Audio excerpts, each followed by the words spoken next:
Hello and welcome to Paradise Wildlife Park and our reptile temple. I'm Aaron and I'm joined by Jenny, who is our head of LVI.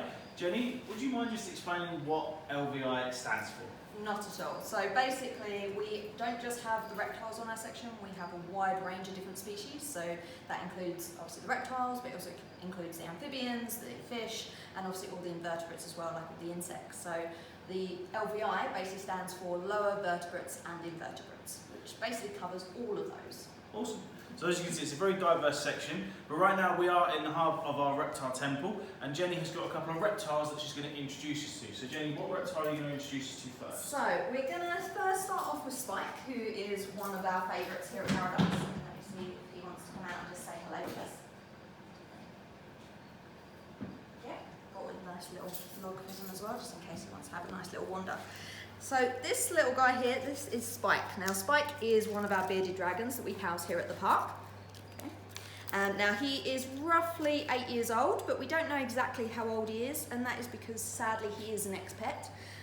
His owner didn't want him anymore, and so he came to live with us here at the zoo, and he is spoiled rotten here. As I say, he is a favourite, the keepers love him to bits, and you can see why. He's got such a big personality, even for a beardie. Beardies are known to have big personalities, but in general Spike is just one of a kind. He will always come and greet the keepers first thing in the morning whilst we're going in to do our morning checks, and he'll actively come over and scratch at the glass so he can come out and say hello to us in the morning.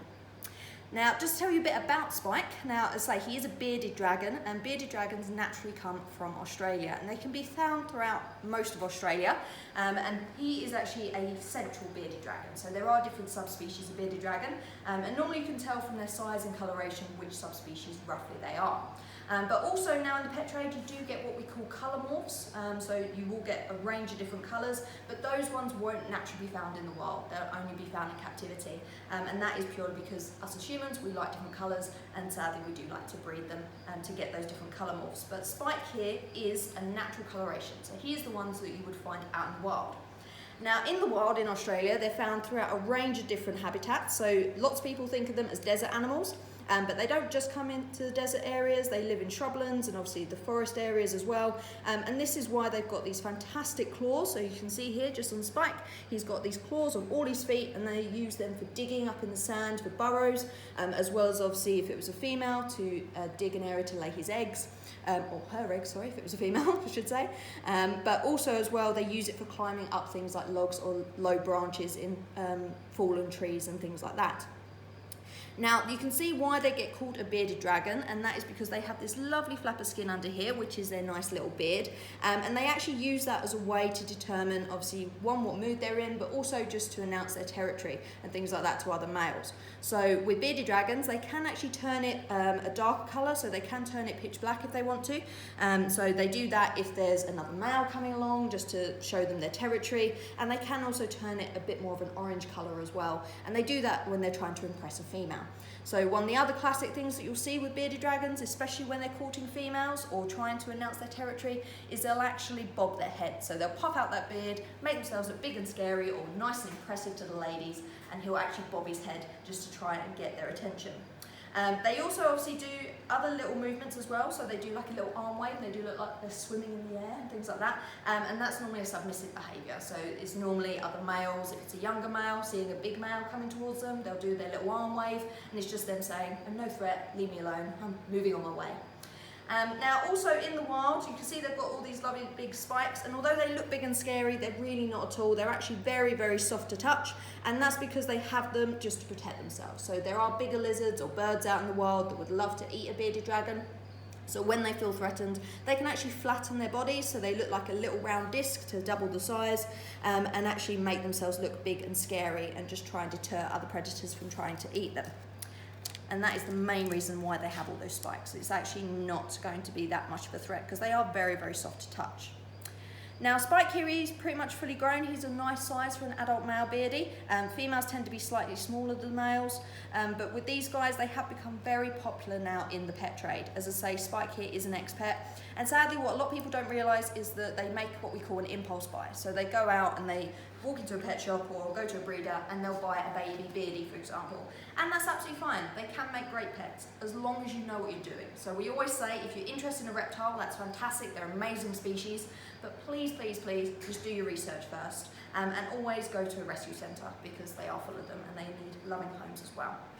Jenny, just so people get an understanding at home, obviously you spoke about colour morphs before. Yeah, definitely. Can you just give people an idea as to why colour morphs are obviously something that, from a breeding perspective, is very frowned upon, and what it does for the bloodlines of bearded dragons? It's one of those things that there's not just beardies, there's lots of different reptiles that will obviously have colour morphs, and it's one of those things that aren't naturally found in the wild. So what tends to happen is a lot of the time you will get individuals breeding, say, fathers with daughters or brothers and sisters and things like that because they want that one particular colour. And obviously it's not the best for their genetic diversity. It will obviously make their genes quite weak and will mean that they are more susceptible to different illnesses or having health problems in the long term. So it's not something that we like to do here. We like to obviously stick with the normal colorations because they're just as fantastic, if not more stunning, in my opinion.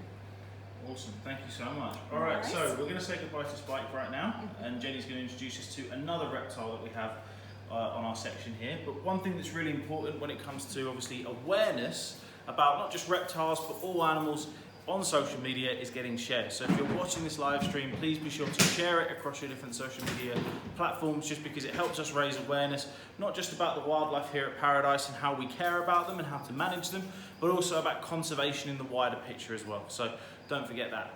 Okay, who do we have next? So this little guy here is Skinkajou, and he is a blue-tongued skink, who hopefully he will demonstrate nicely for us, because he does like to poke his tongue out and let everyone know that he's about. But he is also from Australia, so he would naturally be found in the same sort of areas as your bearded dragon. And you can see there that stunning blue tongue as he sticks it in and out. And all he's doing there is he's actually just tasting the air. So most reptiles will have what's called a Jacobson organ, which is at the roof of their mouth. And basically they're just sticking their tongue out and picking out all the pheromones and everything that's in the air that we can't see and just identifying it. So because this isn't his home, he's now been brought out into this area that we obviously introduce people to our reptiles, so he's very used to coming out here, but every time he does come out, he'll obviously pick up all the scents and smells of everything else. And even us being in here, we all like to wear different perfumes or shampoos, things like that. He'll be picking up all those different scents and smells as well, and just identifying them, making sure he's nice and safe. Now, as I say, he would be found in the same sort of area as Spike, our little bearded dragon, but you can see he's very different. So he's very smooth, he doesn't have those spikes, and he's also got very short little legs in comparison to the bearded dragon. Now, these guys are still great diggers. They will burrow down into areas in the ground, but at the same time, they won't tend to climb as much as a beardie, and that is purely because they don't need to. They will spend a lot more time just low on the ground and in their burrows. Now, with these guys, they do have very short little legs, and a lot of people do mistake them for a snake a lot of time if they see them at a distance, but you can see they are very different. Their body structure is very different. They don't have that one streamline look to them like a snake does. They have obviously a very distinct head going into a neck, into a body, into a tail, and it's obviously all very different. But they are considered to be one of the links between snakes and lizards in evolution. So skinks basically are kind of a go-between between snakes and lizards, and that is purely one of the things that people tend to get confused about, because they think that lizards came from snakes, but it's actually the other way around. Snakes came from lizards. So basically they lost the legs over years and years of evolution because they found that it was much easier to move, and that's one of the things that's actually fantastic, because a lot of people believe that it was the other way around and think that of course they must want legs, but actually snakes evolved to lose those legs purely because they didn't need them. Now in the wild, these guys are basically a mixture of insectivores and herbivores because they eat a bit of everything. So they're classed as an omnivore. Now basically in the wild, that means that they will eat a bit of fruit and veg, so mainly like things like different leaves and grasses and stuff like that they might come across, but they also do hunt, and they will hunt things like small crickets, locusts, all little invertebrates that they'll come across in the wild. Now one of Spike's favourites here at Paradise is a bit of mango, so he does get an odd treat every now and again, and he absolutely loves it. So it's one of our favourite things to give him every now and again. Awesome. So as you can see, he's absolutely loving life, but we're going to pop him back now just because we've got one final reptile that we're going to introduce you guys to. Obviously, like I said, if you're watching this, please don't forget to share. And even though obviously during this coronavirus pandemic, everyone is really struggling, especially businesses and that. Unlike a lot of businesses, wildlife parks, we can't shut down at all, obviously, because we are, of course, still caring for our animals. So it is still costing us thousands of pounds to run the wildlife park every day. So if anyone out there who's watching this is interested in helping us in any way through donations, then please visit our Just Giving page. Just go to justgiving.com and then /animal support fund, or go to our website pwpark.com. Okay, Jenny, what is our final reptile that we're meeting today? Our final one kind of goes down the evolutionary tree, as we were just talking really about. Have, haven't we? Yeah. And we've actually brought out one of our royal pythons, or ball pythons as they're also known. So this little girl here, this is Smalls, and she is what's classed as a Mohave royal python. So we were mentioning colour morphs earlier. She is a type of colour morph, and the reason she is with us is she is actually a custom seizure. So she came in basically to pet trade illegally because people hadn't got the right paperwork and stuff, and she had to be claimed by customs. So she came to us a few years back, and she's been with us ever since. Now, a lot of people are terrified of snakes, and there really is no reason to be. They're absolutely stunning creatures. As you can see, Smalls is absolutely fine here, moving around, exploring. Has just been out on the table before her. They are very smooth, very soft. A lot of people think snakes are going to be wet and slimy, and they're not at all. Their scales are actually made out of keratin, which is the same thing as our hair and our nails. It's just a different thickness, that's all it is. And they're very soft and very smooth. And in fact, a sign of a healthy snake is actually one that's got a nice good glisten to them, or a nice good shine. Now, a lot of people think they're going to be wet and slimy, and well, they might be wet if they've been in their pool, because they do like to go for a swim. Snakes do like the water, and obviously depending on the species, some species spend a lot more time in the water than others. But with royal pythons, they are mainly a terrestrial species, which means they spend the majority of the time on land, but every now and again they will go into the water as well, especially if they find a stream or something they've got to swim across in the wild to get to the other area. Now, in the wild, these guys would actually help greatly with pest control. They actually would eat a range of different rodents or small mammals that they come across, and that could actually help farmers and things in the wild as well, because they are great pest control. And that's the same with most snake species.